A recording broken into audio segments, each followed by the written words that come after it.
Morning class. आज हम लोग सिविक्स में चैप्टर नंबर 1 राष्ट्र निर्माण की चुनौतियाँ और ये बुक है आपकी स्वतंत्र भारत की राजनीति, पार्ट 2 होगा।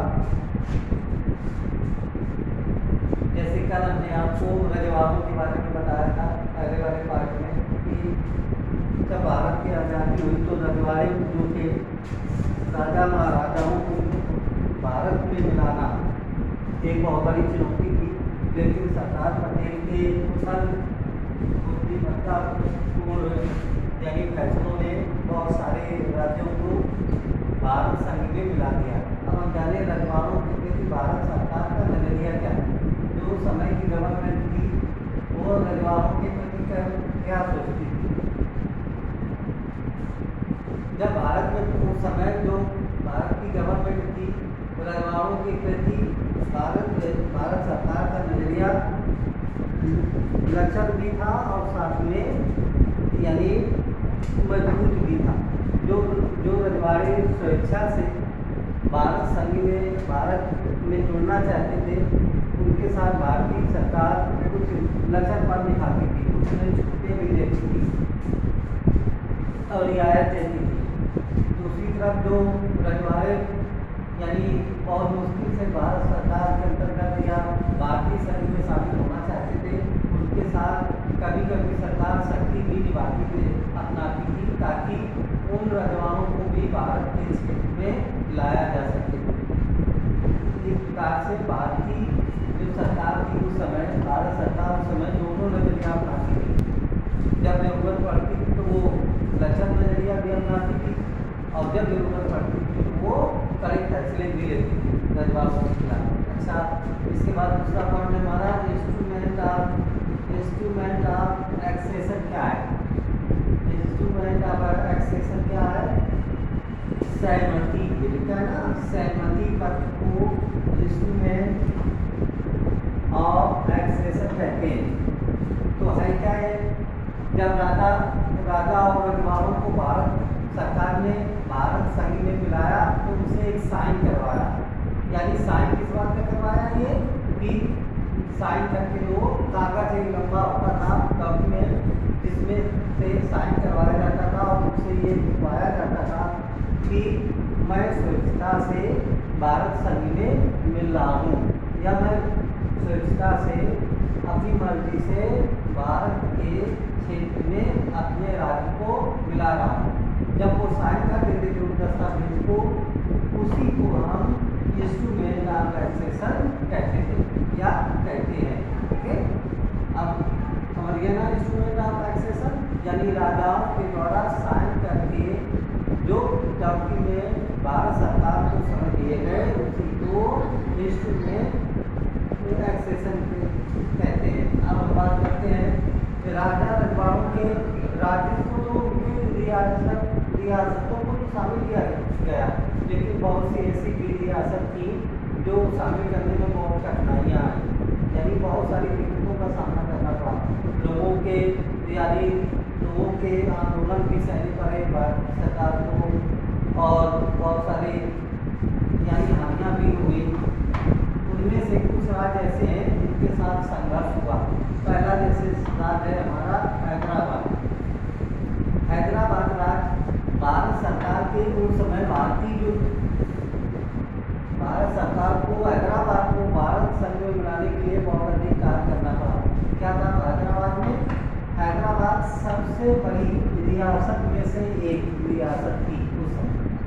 यानी जितनी भी भारत की बड़ी बड़ी रियासतें होती थी उनमें से एक हैदराबाद सबसे बड़ी रियासतों में से एक थी।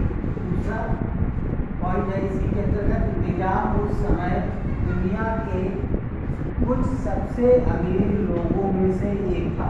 यानी जो वहाँ का शासक था जिसके हाथ में निजाम के हाथ में वो उस समय दुनिया के सबसे बड़े अमीर लोगों में से एक माना जाता था निजाम वहाँ का हैदराबाद का। अब हम तीसरा पॉइंट बात करते हैं 1948 में भारतीय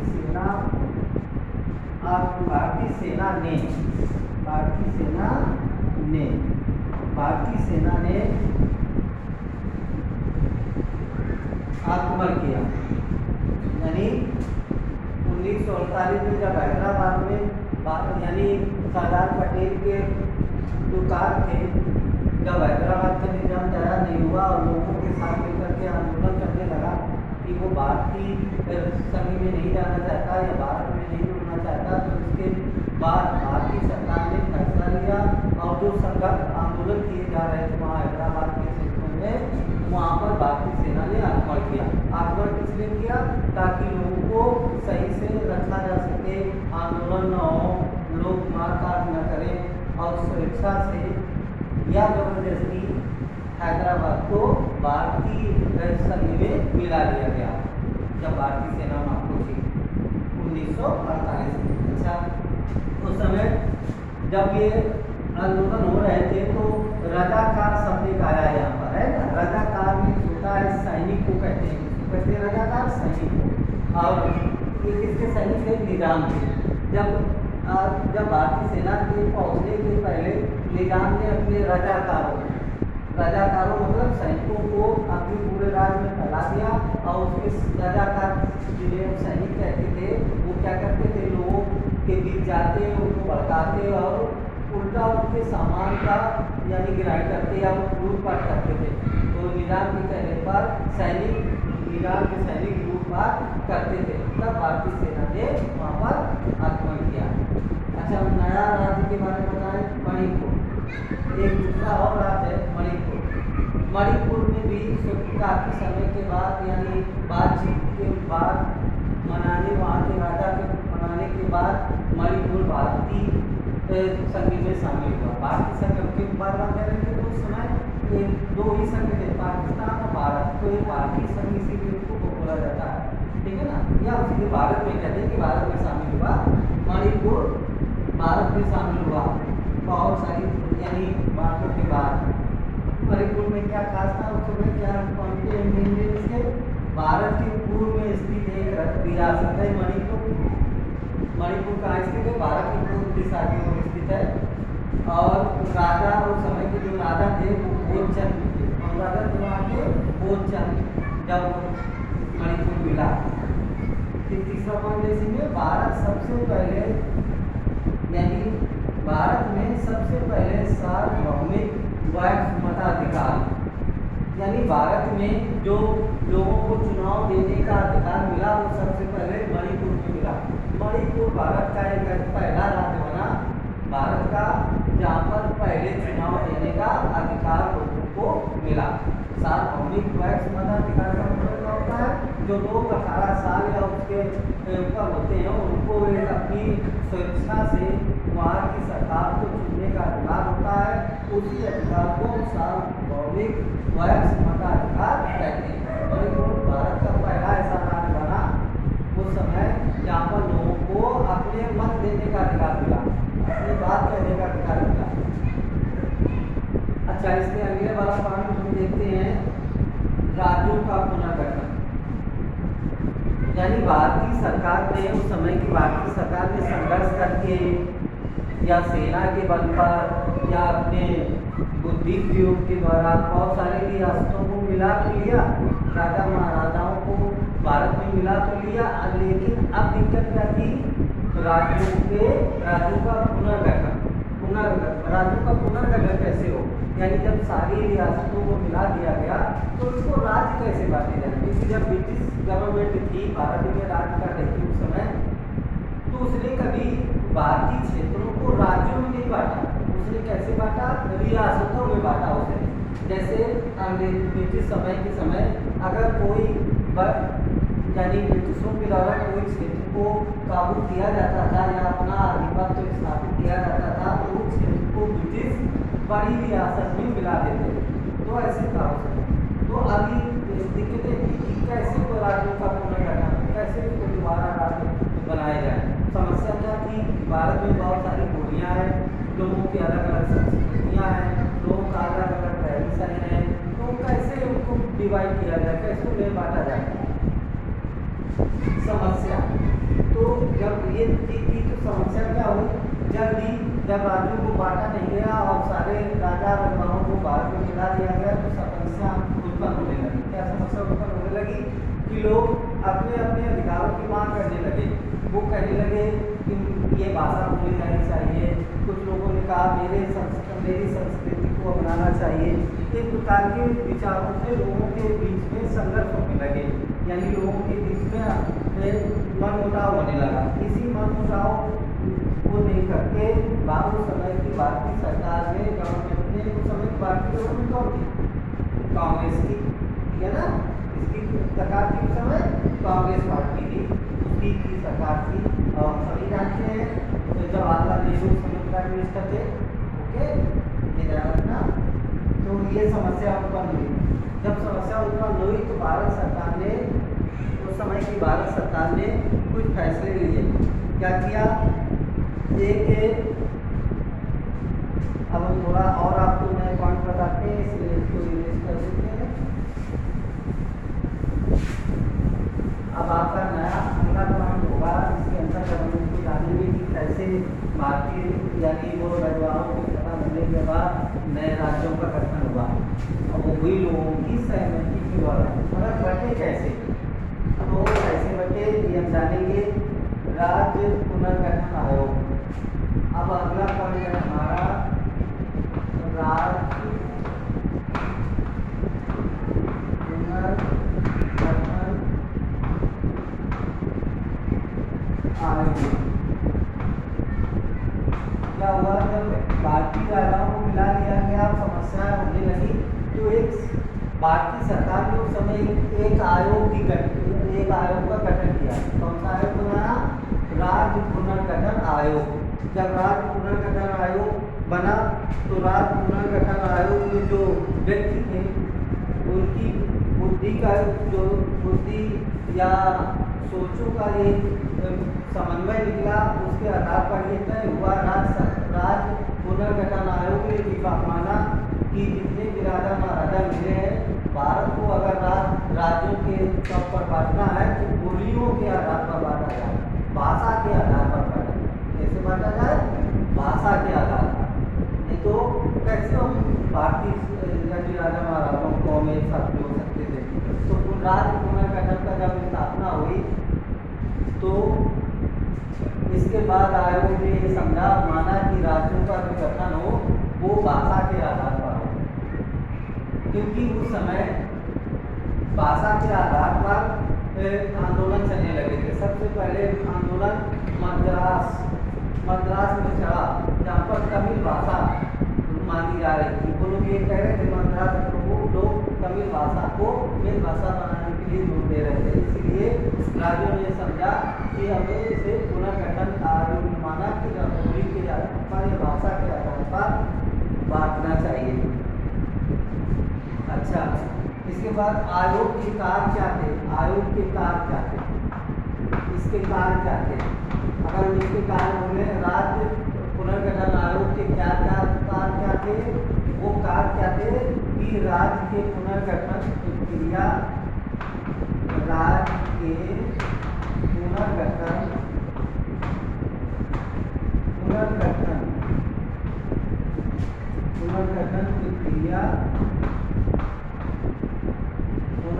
प्रक्रिया पर विचार करना,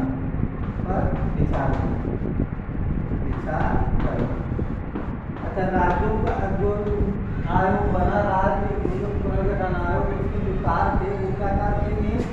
राज्य की पुनर्गठन प्रक्रिया पर विचार करना, किस प्रकार के राज्यों का गठन हो, कैसे उन्हें बांटे। ये विचार कर सामने आया कि भाषा के आधार पर बांटा जाए ताकि सबको एक साथ लेके चला जा सके। अच्छा, इसके परिणाम क्या हुए? ये आपके चैप्टर का लास्ट हिस्सा है, यानी ये आपका ये पहला वाला पार्ट खत्म हो जाएगा। आप इसके बाद इस लेसन के क्वेश्चन आंसर और शॉर्ट फॉर्म ये सब अपनी बुक में, नोटबुक में कर लेंगे। परिणाम यानी रिजल्ट क्या आया जब आयोग ने ये बनाया? रिजल्ट में क्या हुआ? आयोग ने माना बोली के आधार पर पुनर्गठन हो। क्या मानने क्या हुआ? आयोग ने माना कि बोली के आधार पर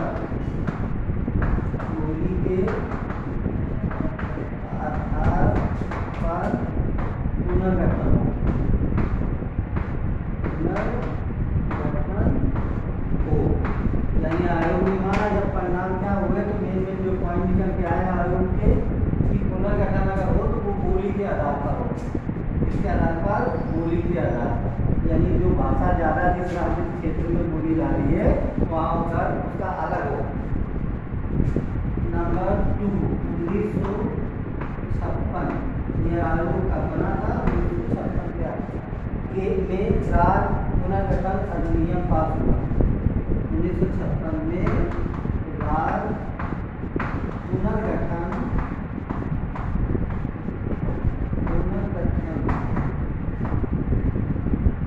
अधिनियम पास हुआ। अधिनियम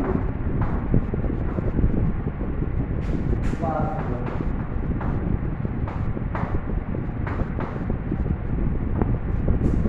यानी कि इस अधिनियम को मान्यता दे दी गई और 1956 में इसको पास कर दिया गया। जब उस समय आयोग ने पुनर्गठन किया, कैसे किया, कितने राज्य बने उस समय भारत में, कितने केंद्र शासित प्रदेश थे ये भी हम जाने कि कितने हमारे यानी केंद्र शासित बने उस समय। तो हम ये समझें कि कितने उस समय बने थे, तो अब जानेंगे अधिनियम के अनुसार।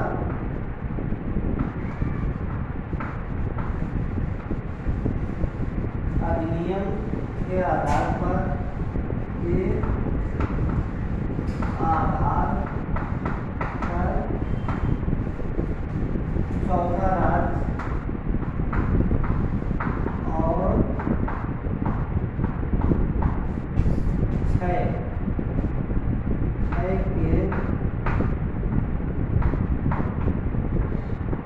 केंद्र शासित प्रदेश बने। यानी उस समय अगर हम आयोग के बनने के बाद बात करें तो उस समय कितने राज्य बने और कितने क्या बने, तो उस समय 14 राज्य बने और 6 केंद्र शासित प्रदेश बने। जब 1956 के तहत धीरे धीरे जैसी जरूरतें समझी गई उसी के अनुसार परिवर्तन होते गए। लोगों की भलाई के लिए उन राज्यों में से और नए राज्य बना दिए गए। तब हम जा करके आज हम 30 राज्यों के आसपास पहुंच गए देश। और राज्यों का पुनर्गठन कैसे होता है, हम ये देखते हैं कि कौन से समाज में कौन सी चीज़ें छूट रही हैं। अगर वो बहुल क्षेत्र आता है तो उस राज्य को और छोटे राज्यों में डिवाइड कर देते हैं ताकि लोगों का विकास अच्छे से हो सके। अच्छा, तो आज के हम इस चैप्टर में अपने सारे पॉइंटों को देखा, जाना, समझा। अब इसी के अनुसार आपका ये चैप्टर कंप्लीट होगा और आप लोग इसी को अच्छे से अपनी बुक का अपलोड कर देंगे। Okay student, thank you.